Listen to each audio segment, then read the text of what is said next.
Hi, and welcome to the Conscious Marketer Podcast. I'm Richard Tobinger. I'm your host, and I'm joined by Kylie Slavak. Hi, Kylie. Hello. And we're joined by Matt Kreinheder today, and he's going to be talking about coaching for high-performance spiritual entrepreneurs. And I'm going to pass it to Kylie, because Kylie, you've known Matt in the past, and you're going to give him a little introduction. Yeah, I've known Matt for about 6 years, and I met him because every single person in San Diego kept telling me, do you know Dr. Matt? Do you know you should go see Dr. Matt. And I just I've said, okay, who is this guy? And I got to experience probably 50 to 100 times on his table when he was a network chiropractor. And yeah, he's written a book, Awakening the Mystics, a really beautiful book, coached, hundreds, thousands of people that are on the path of evolutionary consciousness who are expressing that in business. I know, Matt, that you kind of stuck your toes into the business world with a $15 million a year music store that you were helping to run or running, and kind of took that and combined that with healing and just did all of that. And today, Matt is the founder of a new type of healing called Neo. And I would, of course, love to hear more about how that came about and what it is and what it means. But with that, I'm just going to give it away to you. And I would love to hear a little bit about your backstory of how you came to be doing the work that you do today. Oh, thank you. Yeah, I'm so grateful to be here and excited for this conversation. Yeah, I mean, today, most of my focus is coaching and kind of transformational deep work with spiritual entrepreneurs and people who are looking to find the gift inside of them, excavate it, bring it out, turn it into a thing, and make the world a better place with it. So, it comes from a long history of doing a lot of work with people in the transformational and the healing space. As Kylie mentioned, my background is in chiropractic. I also have a master's in acupuncture. And over the past decade, I conducted over 20,000 healing sessions. And about 70% of the people who came into my office were entrepreneurs and high performers. So it created this situation where I've got really clear on kind of the standard pitfalls, the types of evolution that need to happen, and really understanding that from a nervous system perspective, which gives a bit of a unique perspective on high performance and how we end up in that space.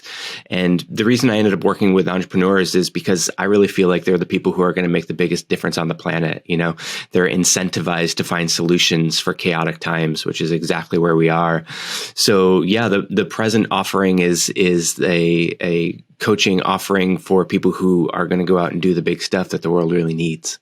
So Matt, thanks for sharing a little bit of your backstory. And I know that one of the things you do is you help both entrepreneurs and also people who you call mystics. Could you maybe talk a little bit about what a mystic is for you? Yeah, absolutely. Thank you. Yeah, I mean, to me, a mystic is a person who's interested in universal laws, understanding how things work on a grand scale, interested in humans and the human arc of the human experience and how we grow and evolve in our physical, emotional, mental, cognitive, and certainly spiritual. And what I've found is that, especially here in California, there's a lot of people who are on the spiritual path, but not a lot of people who I would really say are pulling it into like a deep embodied mysticism. So part of the intent in writing the book and focusing on working with mystics is to kind of outline some of the practices to help deeply connect to that spiritual side of self, but also make it meaningful in the world. Because I believe we're living in a time where mystic practice just for kind of advancement of the personal soul is good. And for people who are truly called to that, that's fine. But what's really needed is for people to come back down the mountain and be of service in the marketplace. And that's why combining mysticism with marketing and business, I think, is kind of one of the most valuable and important things that we can be endeavoring in for those who are called in that way. Because all the spiritual work that doesn't end up in service, to me, is a little bit, I don't want to be critical, but maybe self-indulgent. Are you suggesting that we don't take ayahuasca every single day? I mean, if you want to peel it back to every other day, that might at least be a good place to start. Yeah, no, I think it's a funny thing, like we live in a time where we're so gifted and so blessed with access to literally every spiritual tradition that has ever existed. We are in a buffet and a smorgasbord of whatever type of spiritual experience you'd like to have. have. But what people are really missing is what to do with it. It ends up being just more content for their thinking and their mind. And of course, there's some evolution that's going on, but if we're not turning it into something that's meeting the massive needs that are happening in the world around us, I think that there's an imbalance that's happening there. So what is like if you consider yourself a mystic and an entrepreneur, like how do you blend those two worlds? Do they blend easily or not so easily? Or what have you seen for people who are kind of pursuing both paths? My own story is I was a trader and I used to meditate for significantly, and I was almost seeing financial trading as a pathway. So I kind of am connected to that a little bit. I love that. Yeah, absolutely. I think that they're really highly correlated. And what I've seen is a lot of times that, as people are in the ascendant path of mysticism, so they're climbing the mountain, they're doing the meditation, they're, seeing the world as illusion and all those things that are good, important, and powerful, they end up being challenged by the real world. They end up having a hard time with just kind of managing day-to-day life. And that's part of the process. But for the entrepreneur mystic, my invitation for them is to take the realizations that they've had and the brightness that they experience in their meditation and their practices, what metaphorically we call the top of the mountain, and be able to hang on to that and bring that brightness back down into the trading floor or the boardroom or the podcast or whatever it is, because it's, I think, one of the most transformational things that we can do for the people who are not yet on the path is be bright and awake around them. So they start to see like, oh, there's something happening here. Like there's something to investigate. I feel better when I'm around this person. Things are easier when I'm around this person. So in terms of service, I think that's really powerful and valuable.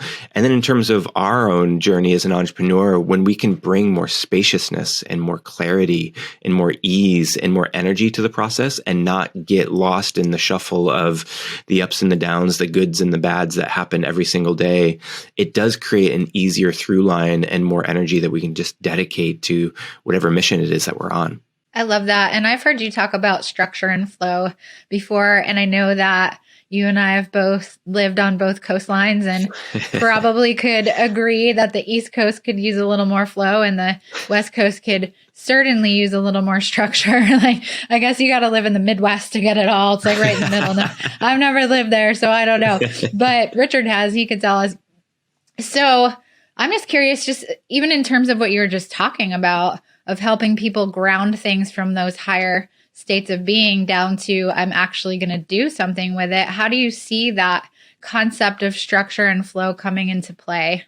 Oh, thank you. Yeah, I love that. So I think recognizing structure and flow and rhythm.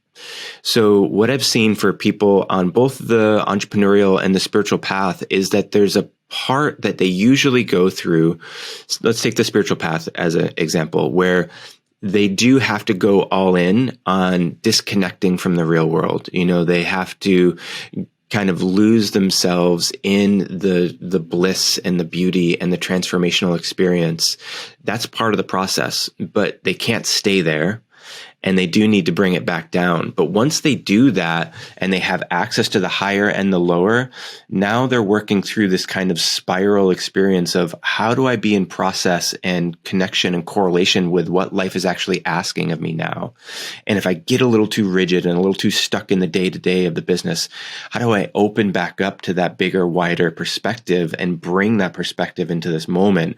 And if I'm a little too stuck in the flow and the intuition and the feeling and the sensing, now, okay, what's the policy? What's the procedure? What's the meeting rhythm? What's the kind of cadence and the goal setting that we need to do in the business so that we have this true synthesis of both aspects of life? And I think that there's a constant negotiation that gets to occur as we are evolving through each of our own stages, plus managing the complexity of the changing world out and around us. But if we can be friends with both structure and flow, it provides a real opportunity for bringing a type of nimbleness and agility to business that I think a lot of entrepreneurs really struggle with. So the spiritual practice really adds to that capability of meeting the moment with presence and power and finding that right balance between the structure and flow. Would you say that structure is a little bit more masculine and the flow is feminine, or is that not related? Is that a completely separate concept? Yeah, I think it tends to be. I mean, I also like to think of structure and flow in terms of container and energy. So if we again are looking at the business side of things, like the container is built by what's the policy, what's the procedure, how are we going to turn this into something that's reliable and reproducible? And the energy is the magic and the gift that we bring to it that really animates the whole thing, right? And for people that like the three of us tend to work with, they get really excited about the magic, and that's where their mastery is. But the challenge is that you can't scale magic very easily until you start to add structure.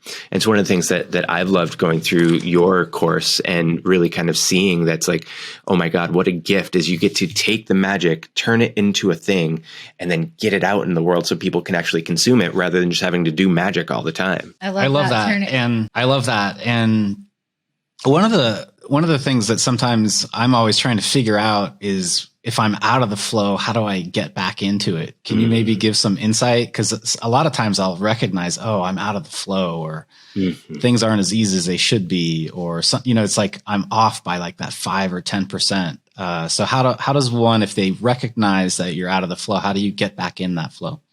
Yeah, what a great question. The first place I usually direct people is into the body. Because what I've seen, especially when we are in cognitive dominant spaces and we're on screens all the time, is it's easy to get caught in the mind and caught in the process of the things that are happening there. And at the same time, we're riding around in this fantastic machine we call a body, and it's giving us constant sets of data. We get to actually slow down and experience that. It's like, oh, I'm not noticing what's going on in my body. Oh, there's all this information, like I've got this tightness, or the energy isn't flowing, or, if we learn how to pay attention to the signals that it's giving, it's usually pretty clear of like, oh, you need to go take a walk in nature, or you haven't eaten in 6 hours and, we might need to get some food, or whatever it is. So like from a pure kind of animal perspective of our human animal, I think that's really important. And then that advice actually stacks all the way through the human experience. So we can do that on the level of the physical, and then also on the emotional, and then take that beyond the mind to the spiritual. So it's really a process of sensing, and life is informing us what it wants to give us. And if we're connected to that and receiving that and doing what we're meant to do with it, oftentimes the flow reappears. I love hearing that. And you've mentioned a couple times throughout this conversation about putting in structure in order to scale. And I know that that's something I've seen you talk about on Facebook quite a bit.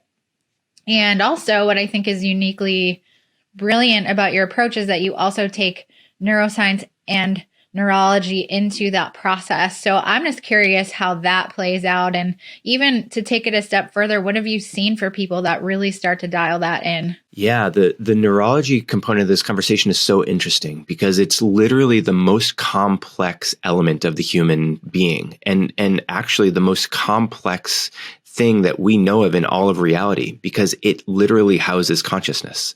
So there's nothing else that we know of that actually can hold consciousness as we experience it as human beings. So playing at that neurological edge and learning how we operate as neurological beings is so important. And the interesting thing to me, one of the many interesting things, is because it's so complex, it's actually closest to the spiritual.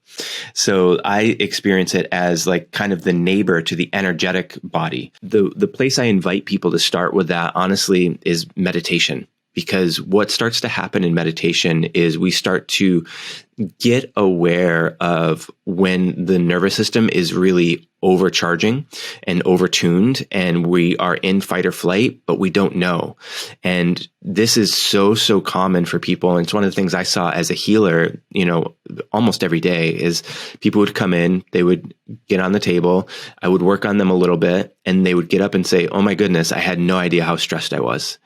Because our brain prioritizes not getting caught in the amount of stress that's occurring, because if it constantly is sensing how stressed we are, it just slows down our capability to perform. And from a survival perspective, that's dangerous. So if we can start to get really tuned into the difference between our normal operating state and our day-to-day and down regulating that in meditation, now we start to have like some contrast of what our normal kind of waking experience is and what true calm actually feels feels like. And then we can start to habituate towards that new sense of calm. And when that's possible, then we have a new baseline and we can really start to move into even more stress, which I think is really important to be able to handle more and more stress and be able to stay calm in the center of that. Because the more you grow a business, the more opportunity there's going to be stressed. And we really need to be able to be skillful with all that energy coming in. For those who have kind of taken your advice and started to kind of put that into place, what I know you mentioned meditation, what kind of practices and or like what amount of practice does somebody need to do to kind of maintain that sense of presence? I think the most important thing as a next step in this part of the conversation that most people don't end up thinking about or talking about is the 5 seconds between sitting on the meditation cushion and getting up. Because most people hear the bell and they say, oh, okay, I'm done meditating. And their brain immediately switches to the thinking mode, right? And most people don't tend to say, okay, there's the bell. Okay, I'm going to be present with the bell. I'm going to stay in the body. I'm going to keep noticing. I'm going to slowly get up and start moving. But in this moving, as I'm going to the coffee maker or going to whatever is coming next, I'm staying present in the experience. I'm keeping the perception wide open. And as you practice that more and more, it extends into all the parts of what we do. Okay, I'm sitting down at the computer and I'm going to type this document and my perception is still open. I'm able to take this phone call with an angry customer and my awareness and my heart are still open. And that's really the process of starting to integrate that spiritual experience into the day-to-day and really start to anchor it into our body and our energy and our neurology so it becomes the new normal. I love that. You asked me to do that one time and I did do it for like 5 days and then I forgot. So now I'm remembering it again. I'm going to start back at it. It's such a good practice, Excellent. especially with people with really busy minds, which I happen to fall in that category. So, I am curious because I've seen you work with a lot of people over the years on this type of stuff. The meditation piece, the neurology piece, all the pieces, structure, flow, scale. And so I'm just curious because you do work with entrepreneurs and you did mention something about why it's so important that these entrepreneurs are successful. What have you kind of seen in that area? What changes for them? What changes for the world when they pull it together, do the thing, as you said earlier, which I loved, and just make it happen? Yeah. So it's no secret that the world is in chaos right now. And this moment of chaos is particularly interesting because there's so much opportunity at the center of it. There's a tidal wave of people who are waking up in both very spiritual and social and cultural ways. And in the center of that, I really see there's massive needs and massive opportunity for creating solutions to the chaos. The people who are most incentivized to do that are people who are going to benefit from it. And entrepreneurs are literally designed to take problems, turn them into solutions, provide value, and receive benefit from it. So I really see this present moment as the most, I think, opportunity for entrepreneurial endeavors from any moment in my lifetime. But it's how do we center enough and stay calm enough and present enough in the chaos in our own life that's changing so that we can actually see the forest for the trees and see that that's the case. So we have that whole kind of environmental part of the process. And then we also have recognizing that most people who have historically kind of taken advantage of these chaotic moments have not done good things with it. Right. And the reason that I'm excited about spiritual entrepreneurs really having businesses that make a difference is if someone gets to benefit from these moments, let's have it be people who are focused on creating benevolent solutions and the win-win-win. Like if there was a true commitment to the win-win-win, a lot of these really intense and scary problems would start to diminish, I think, pretty quickly. So in my business, the way that I feel like I've structured everything is to focus on boundaries and solutions and agreements that amplify the win-win-win, and then the 3 classic philosophical treasures, which are the good, the true, and the beautiful. So if that was a baseline for all of the businesses that were getting created, 2, 3, 5, 10 years, we would have a radically different planet. Well, I think the good news is that, customers and other businesses are kind of waking up to the fact that they don't want to kind of go to work and leave their spiritual life at home. They want to be living, their deepest values in the work that they're doing. And then also as a consumer, I think customers are really wanting to support companies who are walking the talk and operating from a higher level of responsibility and principle-based business practices. Can you maybe share why for our planet and our communities it's so important for there to be more spiritual entrepreneurs to be successful in the world today?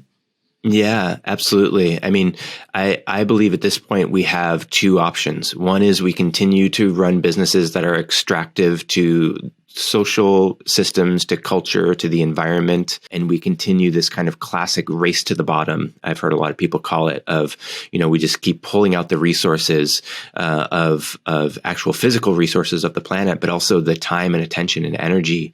And that is an amplifier for the chaos that's already happening. But when we start to have people who are steeped in these practices and these perspectives that we've been talking about, they're in the meditation, they're in the heart opening, they're in the real presence process.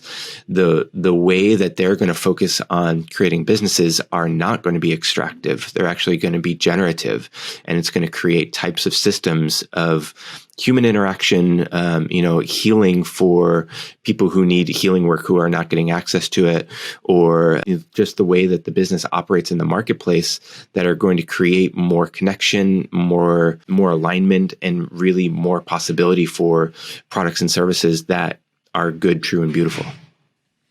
I love that. And we actually work on a campaign every year where conscious CEOs, social CEOs are coming together, and they've created a curriculum where they are teaching people in the workplace, whether it's, C-level execs or CEOs or massage therapists, or it's like the whole range of people. And they're teaching them skills that they can bring into the workplace that these folks are using to create sustainable, measurable, real change in the world. Because I think we can talk a lot about we're doing good things and we're changing the world and we're helping the planet. And are we really? That's the question I always ask. I look at different companies that I support, organizations that I support. I was just talking to a friend the other day, and she was talking about how she used to give money to this organization and they were doing the opposite of what they said that they were doing. And she got really sad about it.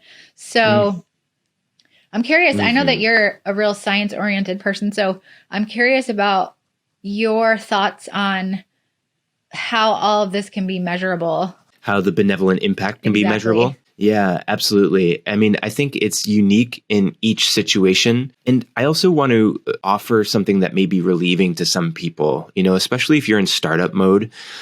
I don't know that it's the right moment for philanthropy. A lot of people try to budget in giving right away, and it actually hamstrings the business. So if we think about the organization as an analogy to the human experience, we don't focus on newborns, needing to be productive for a family. When they can get up and move around and they can learn how to put the dishes away, okay, good. That's a good time to let them be productive. But let's make sure that they're stable and safe and have resources to manage their own life first. And then once that's happening, I think you get to choose what your measure of impact is, right? You get to understand, I want to have 100 people lives who are, they experience serendipity. So I'm going to go out and I'm going to create a pay for the car behind you, campaign at Starbucks. And the way I'm going to measure that is I'm going to have someone interview people as they're leaving the line to see what their experience of that was. There's all kinds of weird and funny ways that we can get the feedback. But I think it's the scientific process. It's here's my hypothesis. The world would be a better place if X. The way that I would like to see that happen is Y. And now I just need to pull the data and the experience from people who have gone through that to see if it actually worked. And when we start to add a little bit of that scientific process back into, the good that we want to see happening, we come out of a bit of an echo chamber and a bit of a siloed mental experience where a lot of, especially spiritual healers I have seen, and myself included, we have this conception of saying, I think what I'm doing is creating this good thing. But if you're not measuring, you don't really know. And you just end up spinning in this thought of, I think what I'm doing is actually creating some good. But let's find out. Like, let's actually get the data and the feedback and see if it is. And that can either be scary and uncomfortable, or it can be really relieving. But what I've typically seen is it's a little bit of both, scary first. And then we say, oh, okay, I need to pivot this a little bit. Okay, that's good data. I'm committed to doing good. Let's use that and do something a little bit different. Can you tell me a little bit about some of the work you do with your coaching? Like, what does that look like, and why is it important for somebody to reach out for coaching? You know, because I think of spiritual entrepreneurship, and I think, you know, being spiritual, I'm not saying that's easy. It takes some grit. You know, meditation is really hard, and entrepreneurship, you know, like it's kind of like you get knocked on the ground and people are kicking you, and then you get back up and it happens again. And, you know, so I think entrepreneurship's pretty hard, but then you combine these two things, like, and, you know, I think you need support around you. What kind of support system would you recommend? And tell us a little bit about your work, 'cause I'm interested. Yeah, thank you. I think each person in terms of support is a little different, you know, and one of the things that I love helping people with in coaching and, you know, all of my endeavors is understanding how they're put together and understanding kind of their unique needs and, you know, their gifts. And I do some of that in work with typologies and, you know, different personality systems, but really also just kind of interviewing them to see, like, where are they in their relational life? You know, what are their natural human needs? What's the thing that's not getting fed? And then how can they ask for that? You know, how can they help get that set up? Do they need to move their body more? Do they need more physical contact? And they need to kind of rearrange the relationship with a partner so they can get more physical contact? Or, you know, there's all kinds of things that may need to happen for support. And entrepreneurs, again, tend to habitually get siloed into a type of being, a way of being that's not all that supportive. You know, I'm going to do the 6 a.m. get up, and I'm going to go do the cold plunge, and then I'm going to do a coffee enema. And you know, it's like, okay, slow down. Like, I think if we actually, you know, just had a conversation, you need a little bit of slow and you need a little bit of contact. You know, you need to get 2 more hugs a day. Let's see what happens when you do that.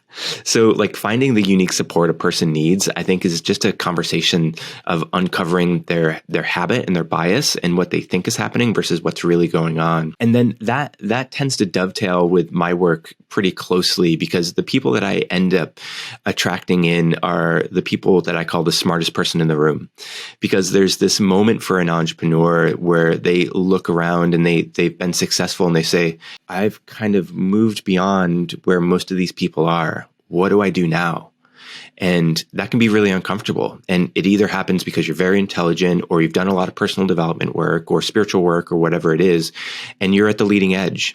And there's a whole mix of experiences that tend to happen with that. You know, people feel like they have to now be really humble and they can't tell anyone that because they can't be smarter than anyone else. And, you know, but the truth is, if these people have a real skill set and they are at the leading edge, they need to be supported because they have a big opportunity for making a difference and making an impact. So I love finding those people who really kind of have outpaced their peers and their mentors and saying, like, okay, because I've studied a lot of contextual developmental systems, like, this is where you are in your journey. This is an amazing and beautiful place. And this is where life is calling you to be. And here's going to be the exciting and interesting things that happen along that path. And there's some pitfalls, and we want to be able to watch out for those. There's some huge upside opportunities. We want to be able to take advantage of those. And when we combine that development with all of your typologies, this is how you're uniquely designed to walk this path. Now, typically, they have a type of guidance they haven't had access to before. And it really kind of, if it's interesting for them to speed up the process, speeding up the process tends to become possible. I'm curious. We've been talking about a lot of things today, which I love. I'm giving a lot of value to the audience, so thank you for that. But you mentioned at one point or another primarily working with coaches, and correct me if I'm wrong, that's what my understanding is. So I would love to hear more about why. Like, what do you see as their unique contribution in the marketplace, the difference that they can make in people's lives and things of that nature? Yeah, thank you. Yeah, I have worked with a lot of coaches and a lot of people in other industries too. The thing that I love about working with coaches is if we zoom out and look at where the development of the species is, there's a massive section of people who are going through the part of the process where they need to get in touch with who they are inside. And psychologists can help with that a lot. Counselors can help with that a lot. But there's also something special about what happens in coaching. So, people always gripe on coaches coaching coaches. And I think that there's something to that. And also, I really see this moment in the industry as an opportunity to raise up a benevolent army and a loving army of people who can help all of the massive demand of humans who are in this process of, I'm realizing I'm not just on the path of what my parents told me I need to do. And I got to figure out who this human is that I am and how to best take advantage of, this short life that I have. And that is the bread and butter of so many coaches. So I think if we were to actually have the world that most of us want to see, there's not nearly enough coaches. Is the coaching market saturated? Yeah, because there's a gap between, the population understanding that this is what really happens in coaching and being able to communicate it in effective ways, which is again why, the work that you both are doing is so important and so brilliant and so necessary. I love that. And I also have similar views. And, the mentors and coaches I've had have rapidly accelerated my own progress. And then because of that, I've been able to help more people and Kylie's been able to help more people, so it's through that coaching that you're able to kind of fast track your success. Mm-hmm. Now, I know one of the things that you're passionate about, and maybe we can end with this, is eminent arc mysticism. Can you just share a little bit about that? Because it sounds kind of interesting. Yeah, totally. Yeah. So we touched on it briefly before, where I've seen that the mystical journey tends to have two legs. And we have the ascendant arc, which is climbing the mountain, and we get to be in the recognizing the illusion and excavating kind of like the true inner self, realizing the energetic and the transcendent. And then the imminent arc is coming back down into the world. So what most people don't realize is that there's all these steps that tend to happen where they need to unwind the dogma that has been created around the ascendant arc, where we need to be all light and all love. We need to be, all peace and ease all the time. And the truth is that we as humans, that's not the case. Like, we encounter stress and strain. And yes, we can bring peace and equanimity into that experience.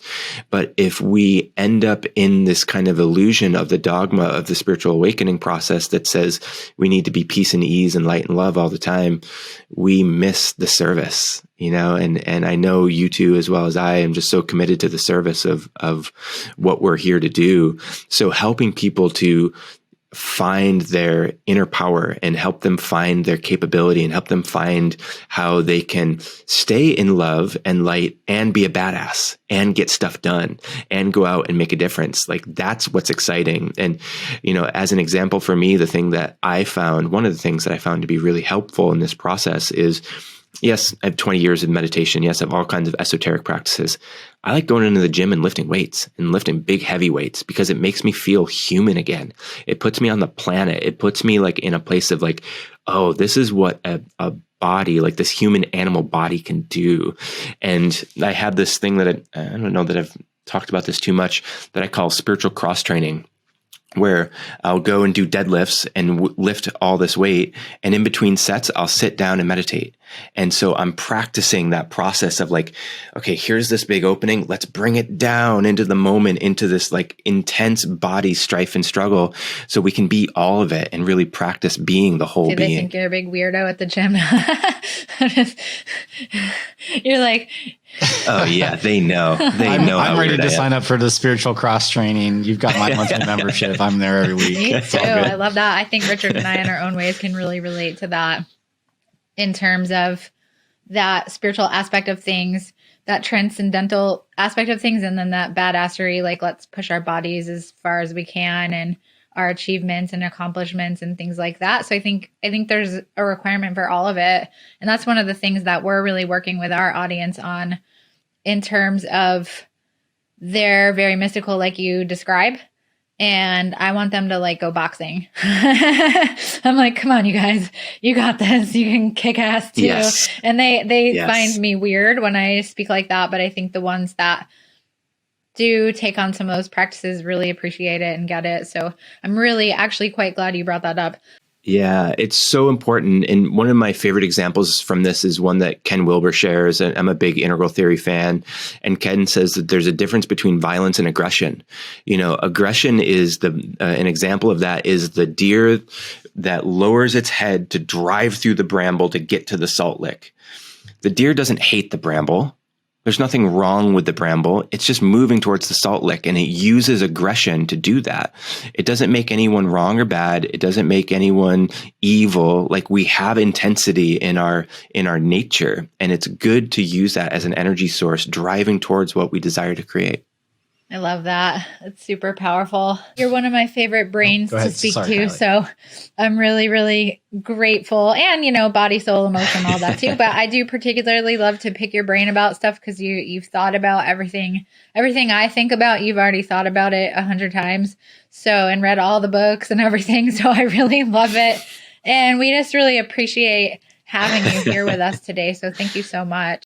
Yeah, and I can feel your presence and in your voice. It's like this embodied demonstration that you're actually walking your walk. And so just very grateful for you being on today. Matt, if people want to find out about you, if they want to explore your coaching and some of the things you offer, can maybe you share your website and how they can get a hold of you? Yep, absolutely. Thank you. Dr. Matt K, drmattk.com. Really simple. There's some information about the coaching there.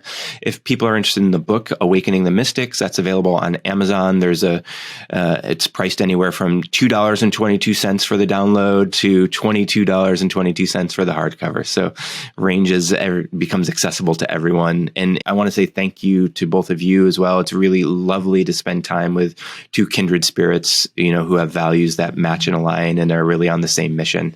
So I feel really blessed for this time. Welcome. Thank you so much.